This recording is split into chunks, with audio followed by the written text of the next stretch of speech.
Dans ce tutoriel, je vais vous montrer comment utiliser le nouvel outil d'Obsidian Web Clipper qui permet de capturer du contenu d'une page web et l'insérer directement dans votre coffre Obsidian.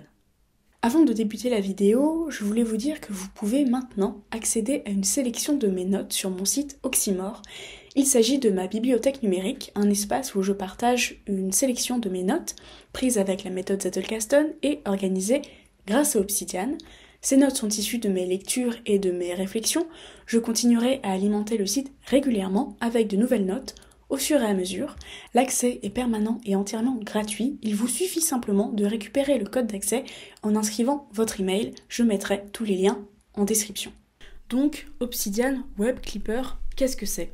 En fait, c'est un outil que beaucoup d'entre nous attendaient parce que ça permet de capturer une page internet, une page web, un article ou n'importe quoi et le mettre directement dans notre coffre Obsidian, donc sans passer par un intermédiaire comme une sorte de plugin ou même ce que moi j'utilisais avant, Readwise Reader.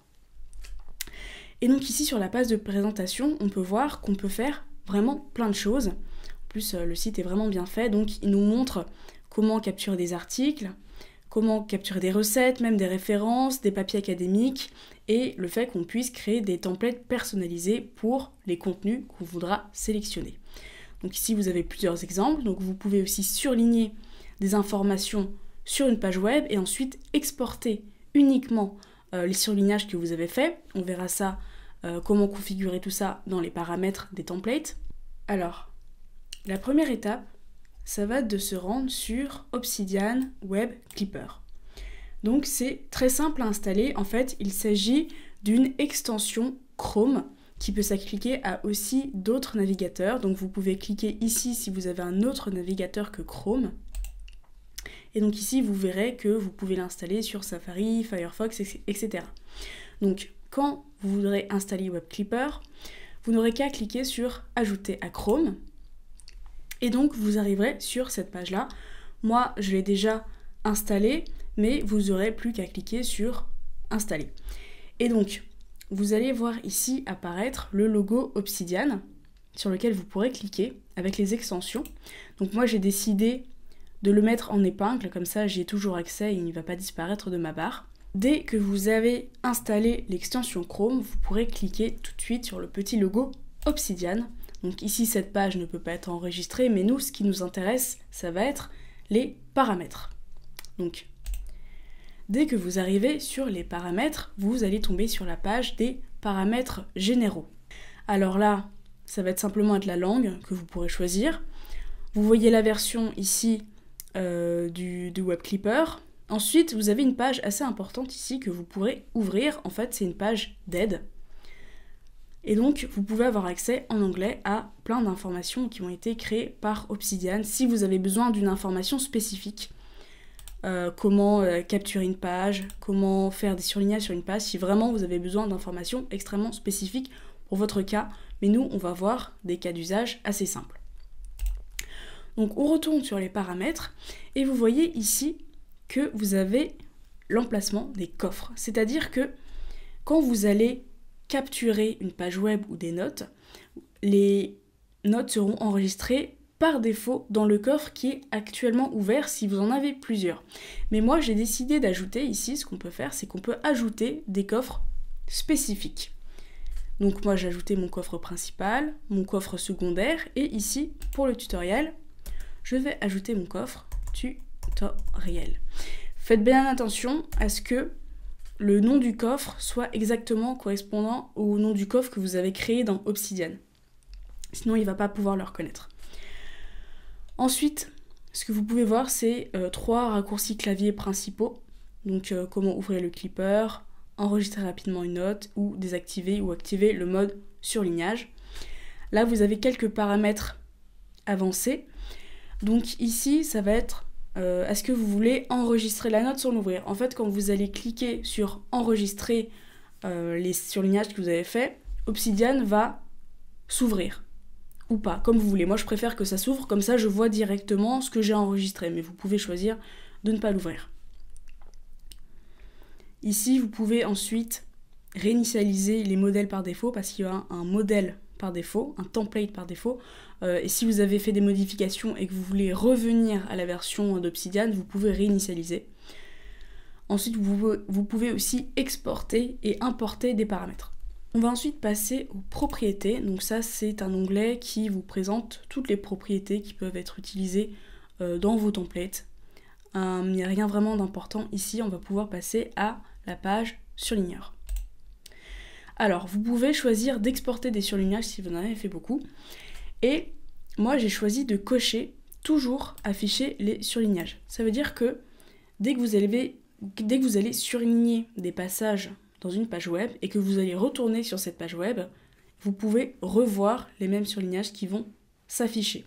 Par exemple, dès que je retourne sur cet article que j'ai pris en note, je clique sur le logo Obsidian, afficher les surlignages et hop, je retrouve les surlignages que j'avais fait précédemment. Ensuite, le comportement de la sauvegarde. Alors ça, c'est important parce que ce paramètre va s'appliquer à tous les modèles. Donc il y a 3 options.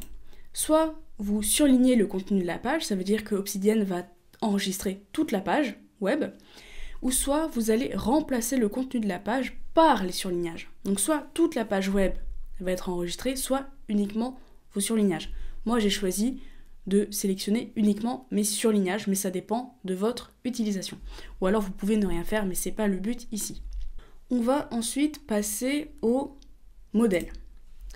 Qu'est-ce qu'est un modèle? Alors en fait, vous pouvez avoir plusieurs templates, parce que vous n'allez pas forcément toujours aller sur le même site ou le même blog, et vous pourrez peut-être avoir besoin de choses différentes. Moi, j'ai choisi d'avoir 2 modèles, donc une note de lecture, avec des surlignages que je vais importer, et aussi un modèle de liste à lire plus tard. Donc commençons par le modèle de note de lecture. Donc d'abord, vous allez devoir choisir le nom du modèle, tout simplement pour vous repérer, note de lecture pour moi. Ensuite, vous allez choisir le comportement de ce modèle. Qu'est-ce qui va se passer quand vous allez exporter la page?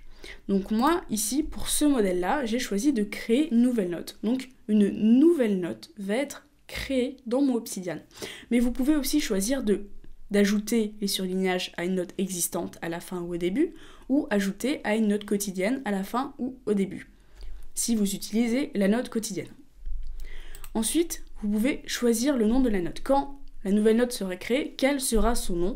Moi, j'ai choisi de mettre uniquement le titre de l'article, mais vous pouvez aussi ajouter le nom de l'auteur ou la date.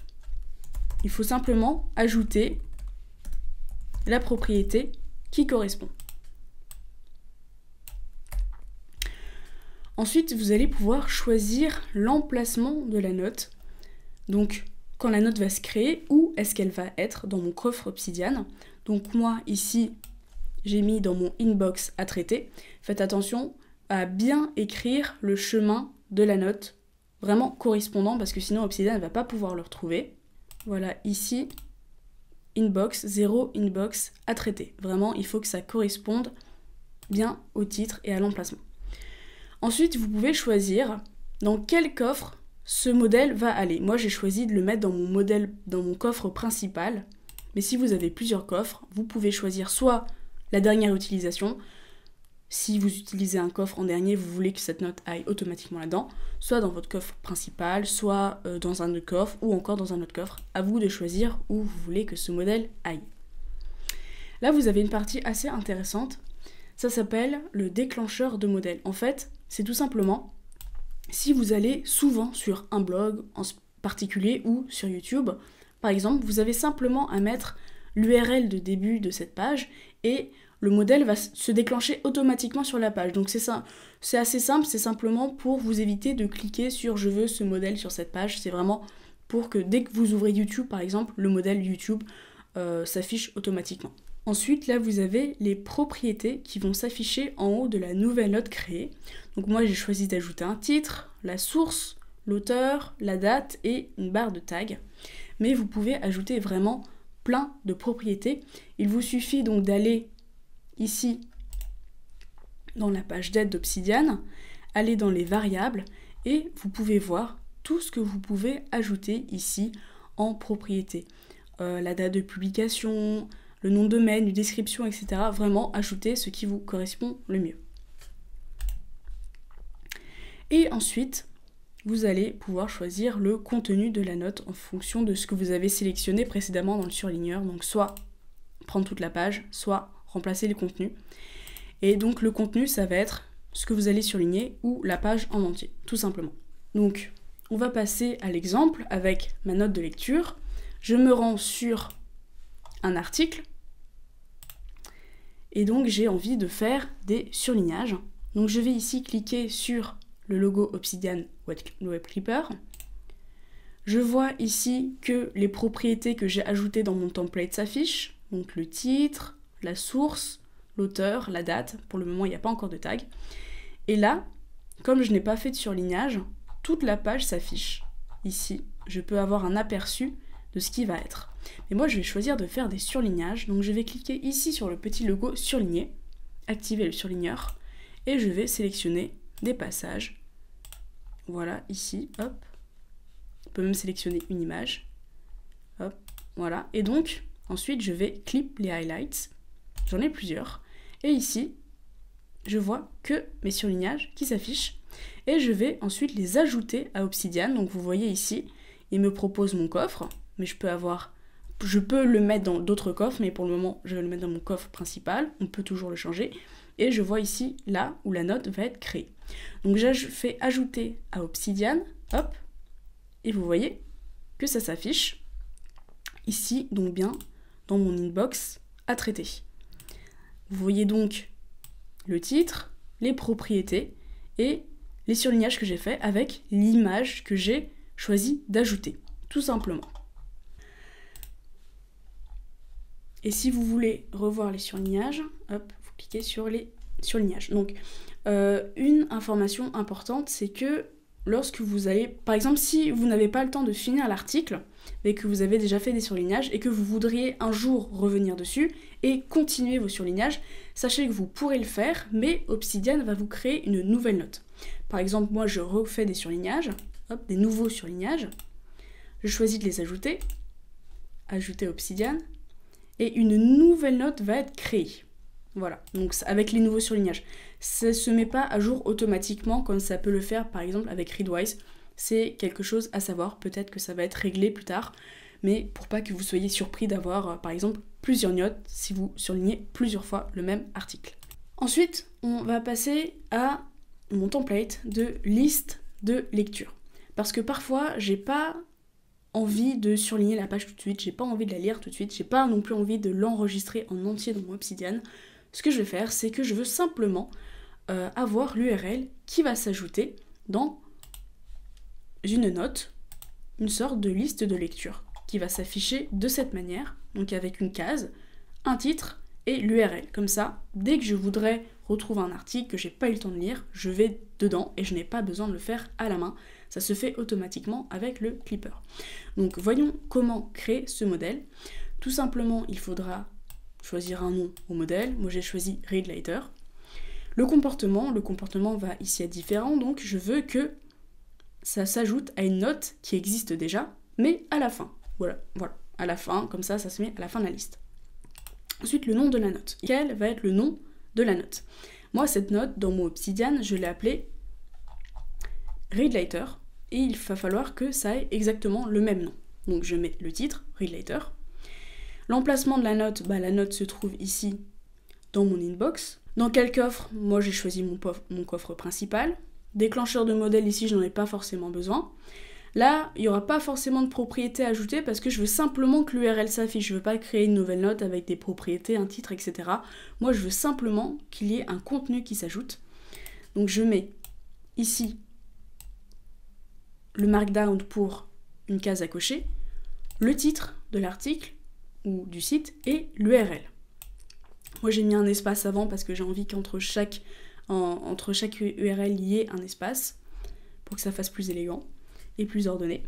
Et donc du coup, dès que vous avez créé ce template, on va pouvoir le tester en allant hop sur un article.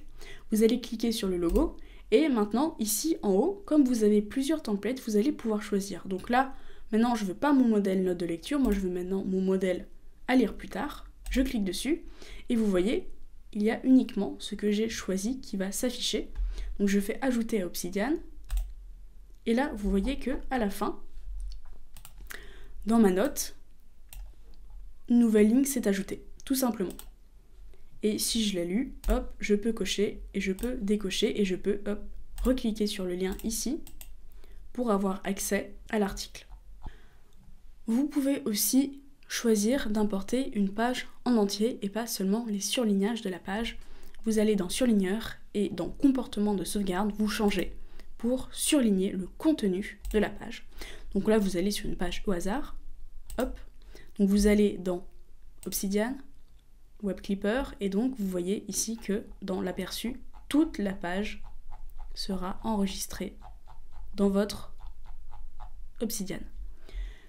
Ajoutez à Obsidian, et hop, voilà, ici la page Wikipédia va s'ouvrir dans votre Obsidian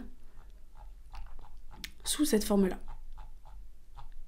C'est aussi très pratique, il y a tout qui est inclus, vraiment les notes de bas de page, les liens, les tableaux, et même les images. Avec bien sûr l'URL, le titre, l'auteur, toutes les propriétés que vous avez choisi d'ajouter. Voilà, donc c'est tout pour ce tutoriel assez simple, assez rapide, assez court. En fait, Web Clipper est une super solution qui est désormais intégrée à Obsidian. Il y a vraiment plusieurs possibilités. Vous pouvez ajouter des coffres, vous pouvez ajouter des modèles, vous pouvez faire vraiment ce qui vous correspond. Et je vous dis à bientôt pour de prochains tutoriels. Vous pouvez maintenant accéder à une sélection de mes notes sur mon site Oxymore. L'accès est permanent et entièrement gratuit. Il vous suffit simplement de récupérer le code d'accès en inscrivant votre email. Je mettrai tous les liens en description.